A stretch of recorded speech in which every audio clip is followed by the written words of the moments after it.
Welcome. This is the Life Enthusiast online radio and TV network, restoring vitality to you and the planet. I'm your co-host, Scott Paton, on location in Western Turkey.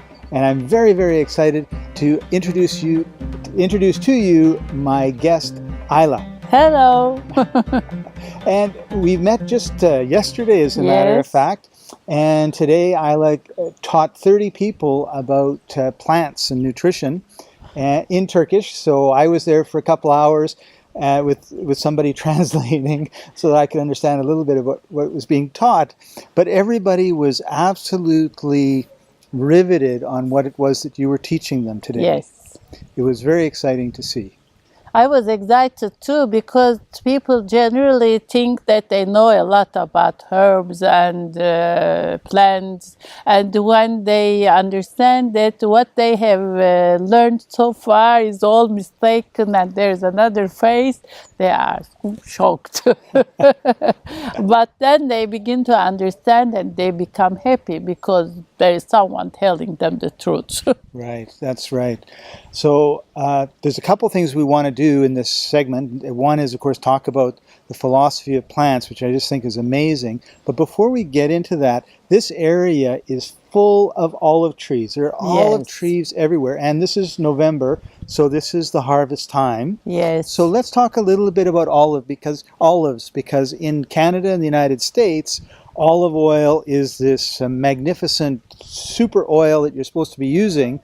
Unfortunately, I think there's something missing between when it comes off the tree and when it makes it to the store shelves in North America. And also when from the tree, it has the tree. Normally this is November and it is autumn time and the trees must sleep now. But harvesting is still going on, so the trees cannot sleep. So, and here when they collect olives, they beat the trees with sticks in order to olives to fall down. And I asked the woman, if you were beaten by your husbands, would you serve them? So the olives has to be taken care, very kind, and they have to harvest on time so they can sleep, they can rest, they can feel better. They have a magnificent program in them, and according to this program they can survive against any disease which may come maybe 200 years after. There may be a disease which we don't know now, but the tree has a program against it, an immune program, or I don't know, everything antibacterial, antiviral, antifungal, immune system whatsoever. But in order to take this program from the olive tree to our body, we must not spoil the carrier CD, let's say. If we have to take a program from a computer and take it to another computer, we were using a CD.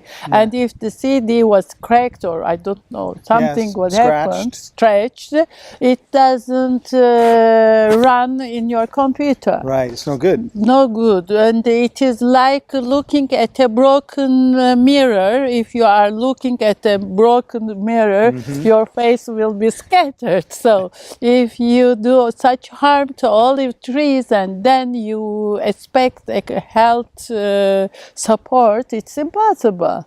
So in North America and Europe, I would say to a certain degree, but certainly in North America, we basically just run machines over plants, crush them, heat them up to huge temperatures, and then throw them on the shelf. And they will sit there and do nothing for years. And we're supposed to eat that and be healthy. No, impossible. You see, even with the machinery, they are like shaking you. Yeah. And then it's worse than a human. You think that all the electrodes will be in place to serve you. Impossible. So, of course, sustainability, sustainable production is different than the consumer side of it. Because if you, for a family, one olive tree is enough. You can pick all the olives one by one, soft, and you can put them in a glass jar without cracking them, crushing them, whatever. Don't spoil them. You may not add any vinegar or salt or water in it. Just a spoon of olive oil and a glass of olives. That's all. You close the jar and you keep it, I don't know, for 4 years. There is a jar I opened yesterday and the olives were just collected from the tree.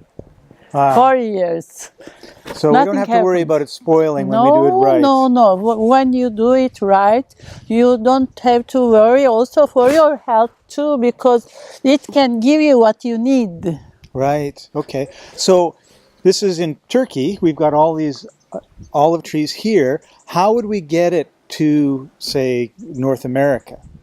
I don't recommend it. They travel from here to there. Okay, so because it is a carbon food. Oh, yeah.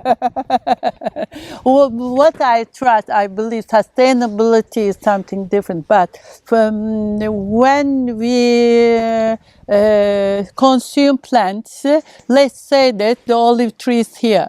The olive trees here get their minerals, vitamins, whatever, from the soil here. And when I send them abroad to States, the compost will go there. Yes. What is excess in your body, my minerals, vitamins, will go there. And the soil here will be poor. The soil there will be rich. But when they go to a city with cement apartments, big blocks, that compost cannot come out from the soil. It is spoiled. So why should we carry it so long? So what you're really saying is grow everything locally. Yes, and consume locally, because having something coming from far away, it means as if your arm is so long that you don't know what you touch.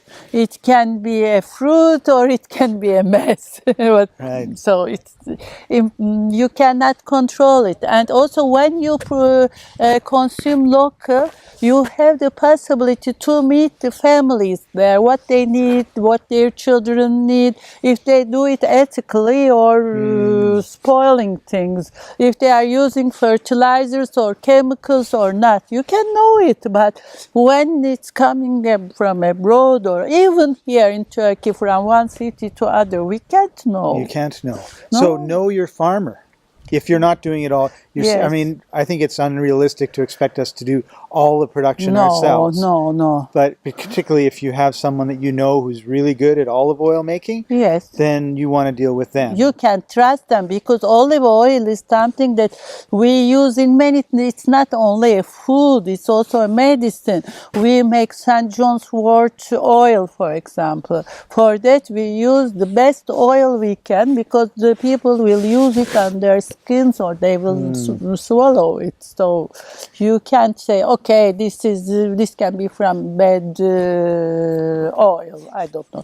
Here, for example, they make a soap, olive oil soaps, and normally they boil it for hours.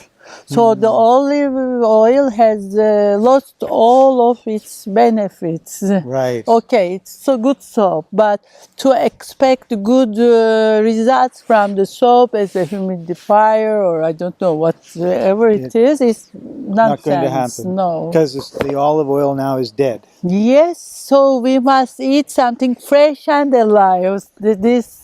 I don't know, whatever oil you have in your country, near your house, is the best for you because you are living there. Mm-hmm.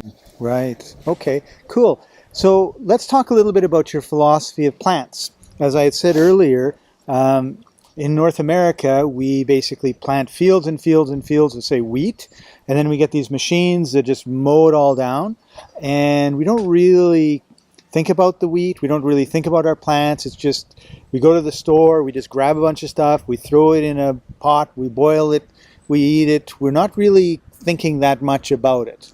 But you have to think about it, because whatever you eat becomes your body, one of your cells. Now you eat the tomatoes, the next moment the tomatoes can be your brain cell. So you have to be careful in what you are eating. Unfortunately, in the world, the topsoil is polluted, finished. We have 96 natural elements in nature, but now the topsoil is only 16 or 15 elements. Wow. 9 macro, 6 micro elements. So with 16 stones, we think that all our body is full. No, impossible. We need 96. We need golden. We need silver.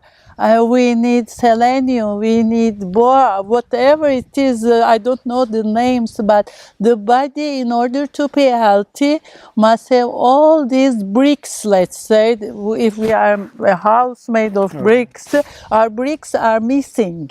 They are not in this. So even if it is natural or organic, all these minerals are lacking. So why you are paying so much to the food which do not have the right bricks you must carry? You have to be careful, and the first thing you must do is think of the roots. When the roots go deep, you can use those. For example, nettle. Nettles are accepted as anti-cancer, very good for many diseases. Herb. Everyone likes it. Because it's a great herb, because its roots go deep and can collect all the minerals you are lacking, and it gives you the vitality. So when your bricks are good, you are up and healthy, wealthy, whatever it is, your chakras are in order, your spiritual wisdom is in order. So you have to go and find the food which the roots go deep. I know capers.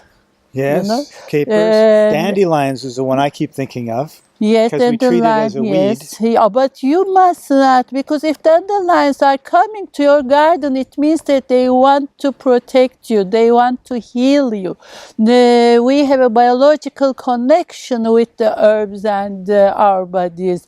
We are not isolated, we are not separated, and they found out that with the roots, the plants have laboratories, and they can analyze what they need and where they can ask them from.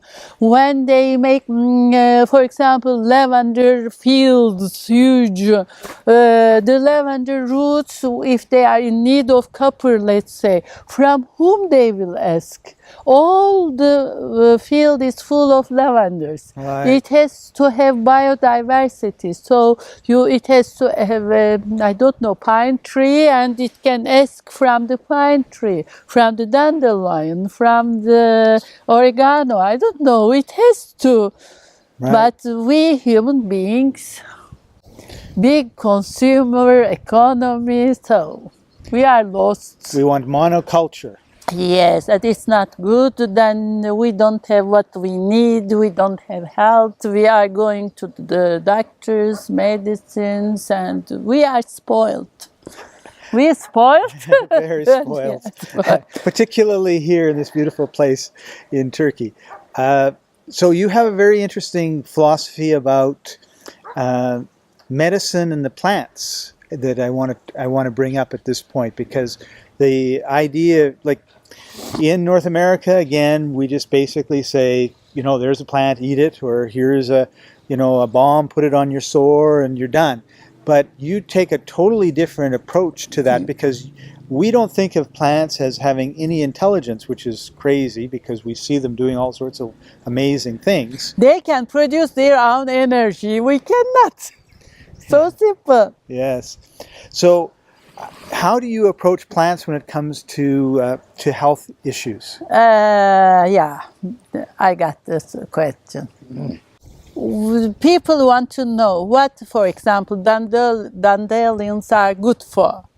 What this stinging nettle is good for. I say to them, stop it. because plants are intelligent than you. If you touch the plant, it's like an ultrasonic machine can find out what you have. For example, you have a headache. Don't say to the plant, I have a headache, because maybe your blood pressure is high, you have a cardiovascular problem, you may not have an idea about it. What you have is just a headache. But the plant will know that you have a cardiovascular problem and will prepare in itself the molecules you need in order to be cured, and it will give you the medicine or whatever you name it, what is good for you, so you will be healthy once again. But for this you have to trust the plant, you have to believe in them, and you have to trust the universe, maybe, because the universe is in such connection with each other that they can cooperate, communicate, and can transmute and can be good for you. You are not intelligent than the plants. Why we are thinking so, I don't know. It's a mistake. But you have to trust and just touch the plant with the belief that it can heal you. She will do her best. Wonderful. Well, thank you very much for taking time out of your busy day. Thank you. If there's any one tip or suggestion you would like to leave everybody with, what would it be? Trust the plant kingdom. And trust people too. Thank you, Ayla. Thank you. This is Scott Paton, the foreign correspondent for the Life Enthusiast online radio and TV network, coming to you live from the west coast of Turkey. See you next time, everybody. Bye-bye.